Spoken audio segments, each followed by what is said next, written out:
Britney Spears' ex-husband, Sam Asghari, breaks his silence in a brand new podcast. He talks everything conservatorship, marriage, divorce, how they met, what happened, everything, girl. We gotta talk, but before we get into it, hello, my name is Sebastian, and I spill pop culture tea videos every single day. So if you're looking for a new messy best friend who spills pop culture tea in his closet, girl, make sure to hit that subscribe button. It takes 2 seconds. Listen, we gotta talk because I did not see the announcement yesterday that Sam Asghari, Britney Spears' husband, was going to be on the Nick Viall's podcast. Had I seen that, I would have, okay. I would have made 5,000 videos talking about how I hope and pray for all Sam Asghari's lucky stars that he does not go up there and act a damn mess, honey, because, you know, sometimes people do some crazy things for coins, okay? But listen, I watched the whole, okay, let's just, let's talk about this. The podcast is an hour and something, okay? And luckily, Nick Viall did, like, some chapters, you know, like, where each conversation is. And I heard all the Britney conversation, and I took notes, best friend, because you guys know I do take my tea very seriously, especially when it comes to Britney Spears, pop queen, living legend, Britney Jean Spears, baby one more time, oops, I did it again, Britney in the zone, greatest hits, my prerogative, blackout, Britney, no, hang on, girl, oh my god, hang on, I fucked it up, hang on, baby one more time, oops, I did it again, Britney in the zone, greatest hits, my prerogative, blackout, circus, femme fatale, Britney Jean, glory. I take it very serious, okay? So here is some of the notes that I took all the notes that I took of Sam Asghari on the podcast. Check this out. Britney Spears' ex-husband, Sam Asghari, breaks his silence at the Nick Viall's podcast. We got to talk about it because I took notes on everything he said about Britney Spears, from the conservatorship to her father to their marriage and to the reason why they got divorced. Okay, girl, I'm just going to go through all my notes, okay? If you see typos, mind your business, okay? It says he wasn't familiar with Britney because he didn't grow up around that type of music. He mentions that he always had, like, the manly type of taste, like 50 Cent, Eminem, this and that. So he was not familiar with Britney Spears, although his sisters were. He says that Michael Jackson, I love what he says. He says that Michael Jackson was the king of pop, Madonna is the queen of pop, and Britney is the princess of pop. They, of course, met at the Slumber Party video. Slumber Party, we got them candles, hang it from the city. Oh, such a good song. Give it up for Tinashe, but Britney Spears said Tinashe. Anyways, girl, if you know, you know. So basically, Britney Spears asked him if he's ever had sushi, and she said that they should go and have sushi sometime. Then her assistant asked for his number. Then weeks later, Britney texted him to grab sushi. He was nervous about picking the sushi restaurant because he wanted to be the man and traditional. The date lasted 30 minutes. Then they went to the movies, and then she invited him to her Vegas residency. And that is when he realized how big of a star she was. He says she is America's sweetheart, and he now knows why the world fell in love with her after watching her in action, and how sweet she was.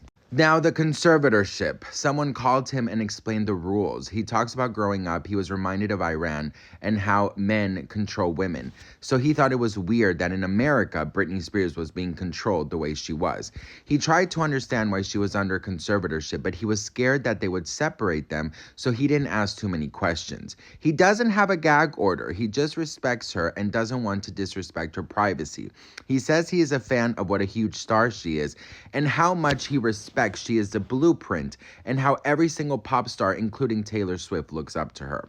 Now, the proposal happened after the conservatorship ended. He did it at the house and gave her dogs, also gave her 2 puppies, because he wanted to give her normal life after she was been taken advantage of everyone around her. He talks about the knives video, the infamous knives video. He says she is a genius and she's expressing herself, and he wouldn't take her phone or tell her not to post. Then he says that his relationship with Britney's father was very respectful, although he did not agree with anything and he just wanted to protect her. He said they had a lot of fun together, watched a lot of TV shows like Friends and cartoons, lots of cooking, hiking, exercise. Now, in the divorce topic, it does seem like he does have some kind of gag order because he says he's respecting the reason for the divorce. He said he will always have respect for her because of everything she's been through and how hard she has worked to be the princess of pop. They don't have communication at the moment, but he wants a relationship in the future. All right, so right off the bat, I have to say that, I thought he was actually very respectful. I was very afraid when I saw the announcement earlier this morning that the podcast was out, that he sat down and spoke to Nick Viall. And of course, the trailer of the podcast is all about Britney, obviously.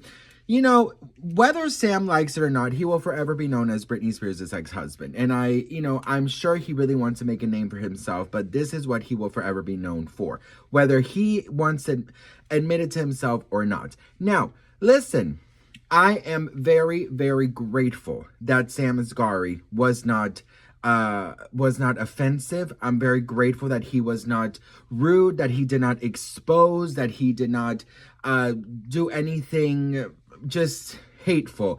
I'm very, very grateful for that. And to be very honest, I've seen a lot of comments saying that he's a rat, that he only did this for money, that we don't believe anything he says. If I'm going to be very honest, I'm very happy with the way the podcast went, really truthfully, because the things that are rumored to have happened, or the things that are rumored to have been going on between Britney and Sam, if to be true, it could be very, very damaging to Britney. And I'm not saying it's true, but I'm saying I'm very grateful that he was very respectful, okay?